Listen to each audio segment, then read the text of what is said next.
Hi friends, welcome back to my channel. ఈరోజు recipe egg పచ్చడి అండి. ఎగ్ పచ్చడి అనేది ఇది నిల్వ పచ్చడి అండి. ఇది చాలా చాలా టేస్టీగా ఉంటుంది. ఇది వారం రోజుల వరకు నిల్వ ఉంటుంది. ఈ పచ్చడి ఎలా తయారు చేసుకోవాలో, దీనికి కావాల్సిన పదార్థాలు ఏంటో చూద్దాం. దీనికి కావాల్సిన పదార్థాలు: కారం, ఉప్పు, పసుపు, ధనియాలు, జీలకర్ర పొడి, కొత్తిమీర, కరివేపాకు, గుడ్లు, నిమ్మకాయ. ఈ ఎగ్ పచ్చడి చాలా చాలా స్పైసీగా పుల్లగా చాలా బాగుంటుందండి. ఇది చాలా టేస్టీగా అవుతుంది. మనము ఈ ఎగ్ పచ్చడికి ముందుగా ఒక స్పూన్ ధనియాలకి హాఫ్ స్పూన్ జీలకర్ర తీసుకొని రెండు ఫ్రై చేసి మిక్సీ పట్టి పక్కన పెట్టుకోవాలి. తర్వాత 3 గుడ్లు తీసుకొని పలగొట్టుకొని ఒక బౌల్లో వేసుకొని పక్కన పెట్టుకొని, ఒక చిన్న బౌల్ తీసుకొని అందులో కొద్దిగా పసుపు, కొన్ని నీళ్ళు పోసుకొని, అందులో కొద్దిగా ఉప్పు వేసుకొని కలిపి ఈ ఎగ్ దాంట్లో వేసుకోవాలండి. దాంట్లో కొద్దిగా ఆయిల్ వేసుకోవాలి.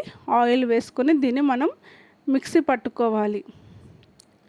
మనము ఇది కుక్కర్లో ఆవిరి పైన ఉడకబెట్టాలండి. దానికోసం మనం ముందుగా కుక్కర్ తీసుకొని అందులో ఒక గ్లాస్ నీళ్ళు పోసుకొని ఒక మూత పెట్టి దాని మీద మనం మిక్సీ చేసుకున్న ఎగ్ మిక్సీని పెట్టేసుకొని స్టవ్ ఆన్ చేసుకొని 5-6 విజిల్స్ వచ్చాక స్టవ్ ఆఫ్ చేసుకోవాలి. స్టవ్ ఆఫ్ చేసుకున్నాక ఇలా ఉంటుంది. దీన్ని మనకు ఇష్టమైన సైజులో కట్ చేసుకోవాలి.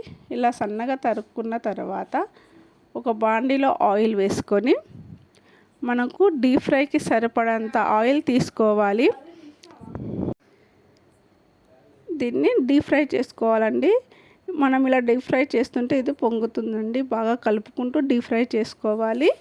ఇది గోల్డెన్ కలర్ వచ్చేంత వరకు డీప్ ఫ్రై చేసుకోవాలి. కొద్దిగా కలర్ చేంజ్ అయిన తర్వాత మనము తీసి పక్కన పెట్టేసుకోవాలి. ఇది గోల్డెన్ కలర్ రావడానికి 10 నిమిషాలు అట్లా టైం పడుతుందండి.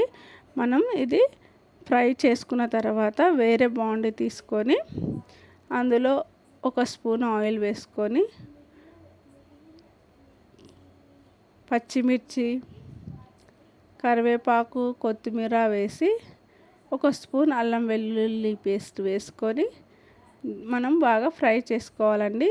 ఈ అల్లం వెల్లుల్లి పచ్చివాసన పోయేంత వరకు మనము ఫ్రై చేసుకోవాలి. 5 నిమిషాలు ఫ్రై చేసుకున్న తర్వాత మనం ముందుగా మిక్సీ పట్టి పెట్టుకున్న ధనియా, జీలకర్ర పౌడర్, ఒక స్పూన్ కారం, ఒక స్పూన్ ఉప్పు వేసి అన్నీ వేసి బాగా కలుపుకోవాలండి. ఇలా బాగా కలుపుకున్న తర్వాత 5 నిమిషాలు దీన్ని బాగా వేయించి స్టవ్ ఆఫ్ చేసేసి మనం ముందుగా ఫ్రై చేసుకున్న ఎగ్ని ఇందులో వేసి బాగా కలుపుకొని మనం ఇది చల్లారినాక నిమ్మకాయ పిండుకోవాలండి. నిమ్మరసం పిండుకుంటే చాలా టేస్టీగా చాలా బాగుంటుందండి. ఈ ఎగ్ పచ్చడి అనేది చాలా చాలా టేస్టీగా ఉంటుందండి. పుల్లగా కారంగా చాలా బాగుంటుంది. Please like, share and subscribe my channel.